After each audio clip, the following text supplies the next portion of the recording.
नमस्कार, स्पोर्ट्स 9 में आप सभी का स्वागत है। मैं हूं शिवेंद्र, मेरे साथ हैं मेरे सहयोगी आयुष। और भारतीय टीम पहुंच चुकी है सेमीफाइनल में, तो आप जानते ही हैं, लेकिन अभी तक ये नहीं पता था कि सेमीफाइनल में उसके सामने कौन सी टीम होगी। अब जो डेवलपमेंट है, कल के जो मैचेस थे उसके बाद, वो ये कि सेमीफाइनल लाइनअप भी तय हो गया है। यानी भारतीय टीम को ये पता है कि उसको सेमीफाइनल में किससे खेलना है, और साथ ही साथ पाकिस्तान की टीम जो दूसरे सेमीफाइनल पहुंची है उसको भी पता है कि उसको सेमीफाइनल में किसके खिलाफ भिड़ना है। इसी खबर से इस बुलेटिन की शुरुआत करते हैं।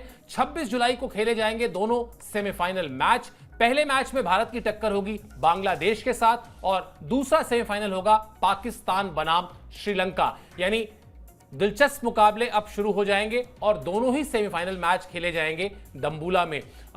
आयुष, जिस तरह से भारतीय टीम का इस टूर्नामेंट में दबदबा रहा है, या अगर इस टूर्नामेंट में दबदबे को हटा भी दें तो भी भारतीय टीम ने जिस तरह से हाल फिलहाल के दिनों में परफॉर्मेंस की है बेहतर अपने आप की, कहीं मुश्किल आनी नहीं चाहिए, ना तो सेमीफाइनल में बल्कि एक स्टेप आगे बढ़ता हूं, ना ही फाइनल में। आपका क्या एनालिसिस है? सर बिल्कुल कोई दिक्कत नहीं आने वाली है। और जिस तरीके की परफॉर्मेंस केवल इस टूर्नामेंट में नहीं बल्कि पूरे, मुझे लगता है पिछले 1-1.5 साल में जिस तरीके की कंसिस्टेंट क्रिकेट भारतीय टीम ने, महिला क्रिकेट टीम ने दिखाई है, मुझे लगता है कि कोई दिक्कत नहीं आनी चाहिए। जो 7 बार की चैंपियन है वो 8 बार की चैंपियन बनने से उसको कोई नहीं रोक सकता other than India itself. Bharat इस समय अगर केवल खुद खराब खेलता है तो ही ये कुछ हो सकता है, वरना जो अगर नॉर्मल क्रिकेट खेलते आएंगे तो कोई दिक्कत होने वाली नहीं है। गेंदबाज अपने फॉर्म में नजर आ रहे हैं, बल्लेबाज जो हैं वो अपने फॉर्म में नजर आ रहे हैं। और सबसे इंपॉर्टेंट सर, जिस चीज में हम लोग देखते हैं कि मतलब एक कंसिस्टेंसी होनी चाहिए, प्लेइंग 11 में बहुत ज्यादा बदलाव नहीं। जो मेन टीम है वो उस तरीके से ही खेल रही है, बैटिंग ऑर्डर फिक्स्ड हो चुका है खिलाड़ियों का, उनको अपनी पोजीशनिंग पता है, उनका काम क्या है मैच में, उनका रोल क्या है मैच में।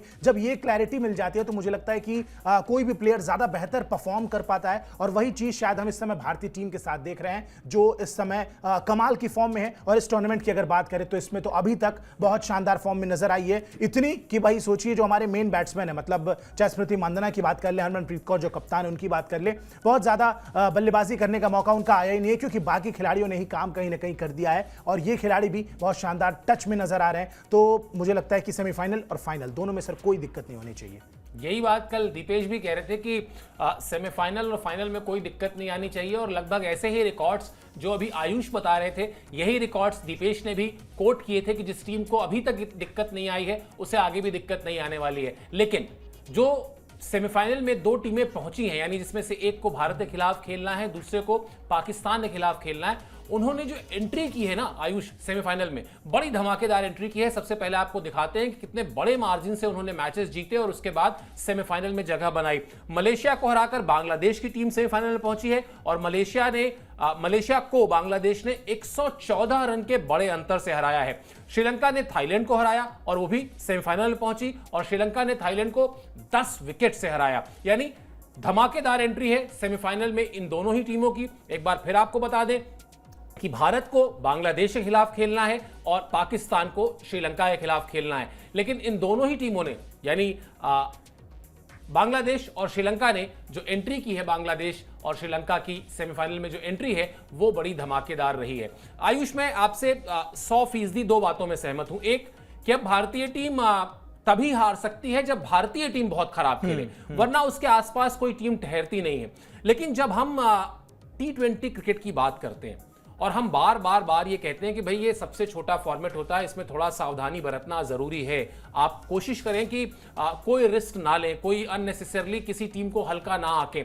ये 2 मुकाबले जो हमने आपको बताए और दोनों में जो जीत और हार का अंतर बताया, 114 रन और दूसरी तरफ 10 विकेट, ये दिखाता है कि ये 2 टीमें भी मतलब अपना बेस्ट करने को तैयार हैं। इनको भी जो परवाह इस बात की नहीं है कि इनके सामने कौन होगा, इनसे गलतियां होंगी, लेकिन अभी फिलहाल मैदान में अगर आप देखिए तो बहुत ही कन्विंसिंग तरीके से जीत हासिल करके सेमीफाइनल में पहुंची है। यानी इरादे बहुत साफ है कि हम भी टक्कर पूरी देंगे। बिल्कुल सर, टक्कर देंगे। और देखिए अच्छा लगता है ये देखिए कि बाकी टीमें भी एशिया में केवल इंडियन डोमिनेंट क्रिकेट नहीं समझ में आ रही है, बाकी देश भी जो है वो बेहतर क्रिकेट खेल रहे हैं। और ये तो श्रीलंका की बात करते हैं, होम कंट्री है, और जिस तरीके से 10 विकेट से हराया थाईलैंड को, मतलब कमाल का मुकाबला रहा और पूरी तरीके से क्लियर डोमिनेंस दिखी है, नजर आई है।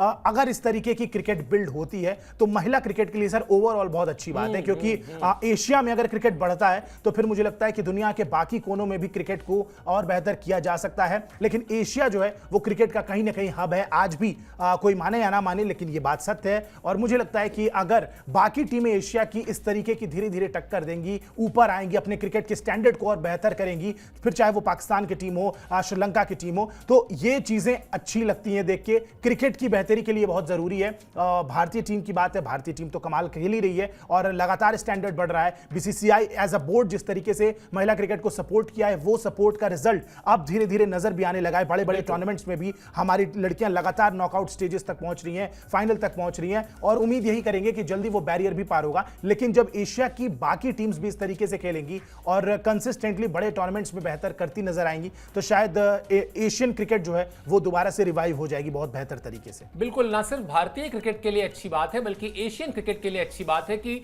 जो एशिया की टीमें हैं वो बेहतर करें, वो आपस में एक दूसरे को चुनौती दें और फिर उसके बाद विश्व क्रिकेट में जब उनकी एंट्री हो तो फिर वो चमक उनकी दिखाई दे। एक समय था पुरुषों की क्रिकेट में जब आप एशिया को क्रिकेट का बहुत बड़ा सुपर पावर मानते थे। भाई श्रीलंका की टीम थी, वर्ल्ड चैंपियन थी, भारतीय टीम वर्ल्ड चैंपियन थी, पाकिस्तान की टीम वर्ल्ड चैंपियन रही थी। लेकिन फिर उसके बाद पाकिस्तान की क्रिकेट धीरे धीरे खराब होती चली गई, श्रीलंका की क्रिकेट धीरे धीरे खराब होती चली गई, बांग्लादेश ने पैचेस में अच्छा किया, लेकिन अब अफगानिस्तान की टीम आई है। तो ओवरऑल अगर आप देखें तो कुछ वैसा ही सिनेरियो वुमेन्स क्रिकेट में भी आपको आने वाले कुछ वर्षों में दिखाई दे सकता है, जहां पर जब आप विश्व क्रिकेट की बात करेंगे महिला क्रिकेट में, तो वहां पर आपको एशिया के एक दो नहीं बल्कि 3-4 देश मजबूत स्थिति में दिखाई देंगे। चलिए अब आपको बताते हैं फैंस की चाहत क्या है।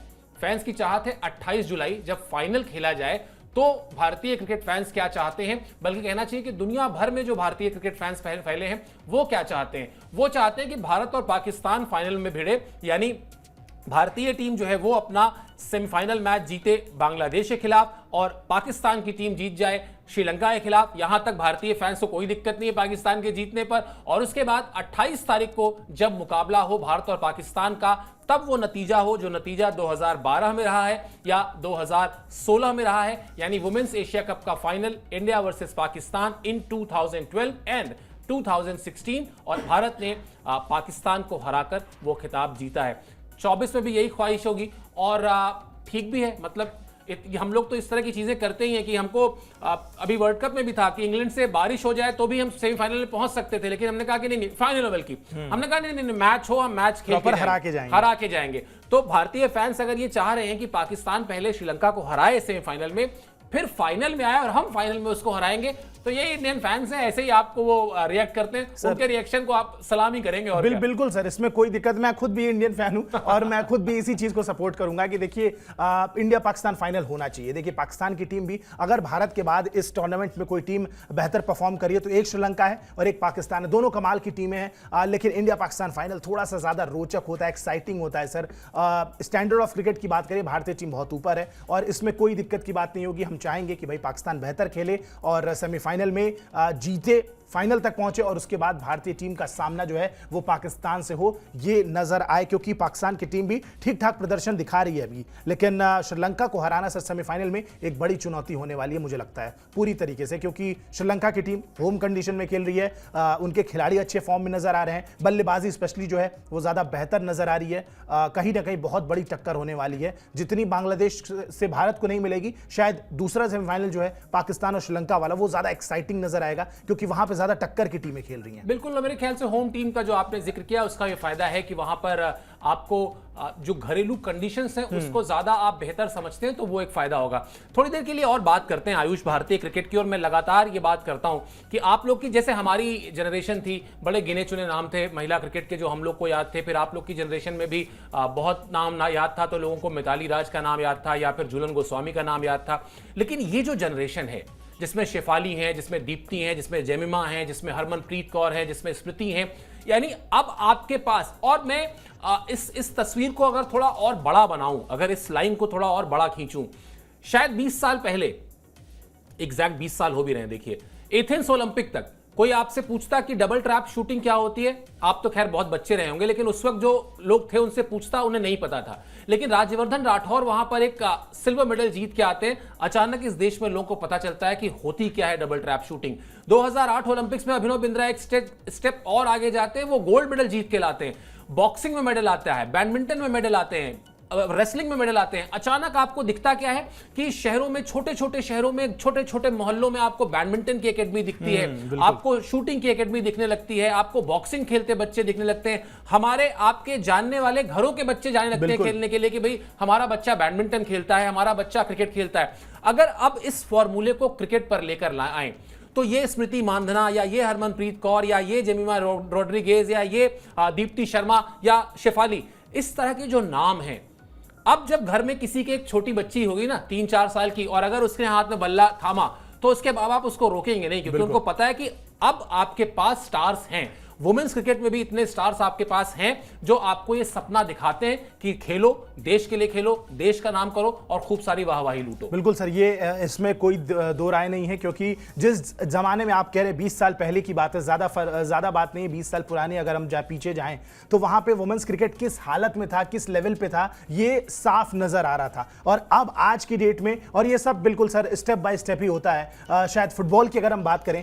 बाईचुंग भूटिया को बहुत सारे लोग नहीं जानते होंगे, लेकिन बाईचुंग भूटिया ने जो इंडियन फुटबॉल को दिया है, एक ऐसा स्टार दिया जिसको देख के बाकी लोग आगे बढ़े। उसके बाद जाके हमारे पास सुनील छेत्री आ गए, संदेश झिंगन आ गए, बहुत सारे खिलाड़ी आ गए। आज की डेट में भी हमारे पास फुटबॉल टीम हमारी एशिया में एटलीस्ट बहुत शानदार कर रही है। धीरे धीरे स्टेप बाय स्टेप हम और आगे जाएंगे, लेकिन वही चीज वुमेन्स क्रिकेट के साथ भी है। जिस जमाने में धीरे धीरे क्रिकेट शुरू हुई, अंजुम चोपड़ा थी, आपकी मिताली राज थी, ये खिलाड़ी जिस जमाने में जैसी कंडीशंस में खेल के आए और वहां पे जाके जब दिखाया कि भाई इंटरनेशनल स्टेज पे हम क्या कर सकते हैं, तो शायद बहुत लड़कियां इंस्पायर हुई। और वही जनरेशन हमें अब धीरे धीरे नजर आने लगी है। और इसके बाद तो sir WPL is a massive step, women's cricket को बढ़ावा देने के लिए बहुत बड़ा स्टेप है। WPL आने के बाद हमारे पास कितनी नई नई स्टार्स आ गई। आप देखिए श्रेयांका पाटिल आज इंडियन टीम में खेल रही हैं, all credit goes to WPL।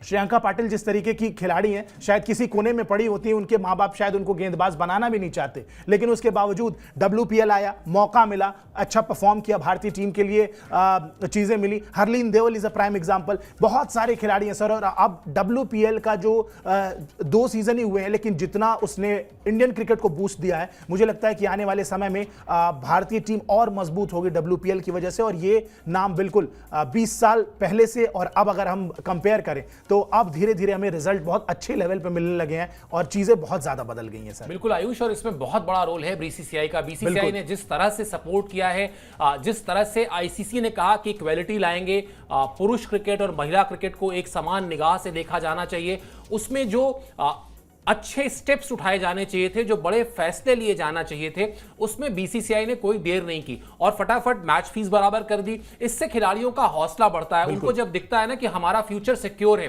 तो फिर वो भी उसी तरीके से जी जान लगाने को तैयार हो जाती हैं, जैसा कि हमने देखा है। और एक इंटरेस्टिंग किस्सा आपको बताता हूं। हम लोग अपने ही चैनल के लिए क्रिकेट शो कर रहे थे और उसमें वुमेन्स टीम की एक सदस्य हैं सुषमा जो है वो हमारी एक्सपर्ट थी।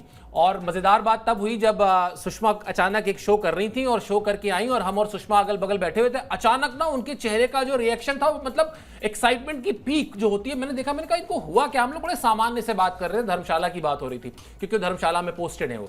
उन्होंने कहा सर मेरा सिलेक्शन हो गया WPL में। मैंने कहा क्या? बोले हाँ मुझे WPL में सिलेक्शन हो गया। तो वो इंडियन टीम आई हुई थी, उनके पास किसी ने उनको कांग्रेचुलेशन भेजा। उन्होंने देखा तो वो TV9 के स्टूडियो से उठकर और उसके बाद उन्होंने पैकअप किया और उन्होंने कहा कि सर सॉरी अब मैं आगे के मैचेस के में नहीं आ पाऊंगी। हम लोगों ने कहा नहीं आप बिल्कुल मत आइए, आप जाइए और आप वो मैचेस खेलिए और परफॉर्म करिए, तो हमें ज्यादा अच्छा लगेगा कि हमारे आसपास जो लोग थे जिनके साथ हम बातें कर रहे थे वो हमारे लिए जाकर खेल रहे। तो WPL ने निसंदेह जो काम किया है वुमेन्स क्रिकेट के लिए, वो बड़ा काम है। और आपने महिला क्रिकेट की बात की, मुझे याद है आयुष, मिताली राज एक शो पे कहती हैं कि जब वो क्रिकेट खेलना शुरू करती थी तो उस वक्त तो लोग जो है सिर्फ देखने आते थे कि लड़कियां क्रिकेट खेलते हुए कैसी दिखती हैं। उसमें कुछ लोग ऐसे भी थे जो लड़कियों को छेड़ने के इरादे से वहां जाते थे कि ये क्रिकेटर्स हैं, हाफ पैंट पहन के खेल रहे हैं, इनकी पोशाक बड़ी आकर्षक लग रही है, और जरा इनको छेड़ के आते हैं। वहां से उस लड़ाई को लड़के आसान नहीं होता। आप अपने घर में सोचिए कि आपके घर में कोई बच्ची आए और आपको ये पता हो कि नहीं जी वहां तो लड़के सलाम है उन पेरेंट्स को भी। बिल्कुल, तो वो आप कहते हैं नहीं छोड़ दो, महिला क्रिकेट में नहीं जाना है। लेकिन उन पेरेंट्स ने वो हिम्मत दिखाई जो आप बात कह रहे हैं, और उन लड़कियों ने उन चीजों को नजरअंदाज किया, अपने हौसले को नहीं कमजोर होने दिया, अपनी हिम्मत को नहीं कमजोर होने दिया, और उसी का नतीजा है कि आज जो क्रिकेट है वो हमारा किस तरह पर है, किस जगह पर है, ये हम लगातार बात कर रहे हैं और हम लगातार उसकी तस्वीरें भी आपको दिखा रहे हैं कि किस तरह से, देखिए मुस्कुराते चेहरे ही देख लीजिए, जिस तरह से इन मुस्कुराते चेहरों से समझ में आता है कि किस तरह से महिला क्रिकेट अब एक नई ऊंचाई पर पहुंच चुका है और जिसमें भारतीय टीम बहुत अग्रणी है। बिल्कुल सर, मतलब बिल्कुल, देखिए ये तस्वीरें।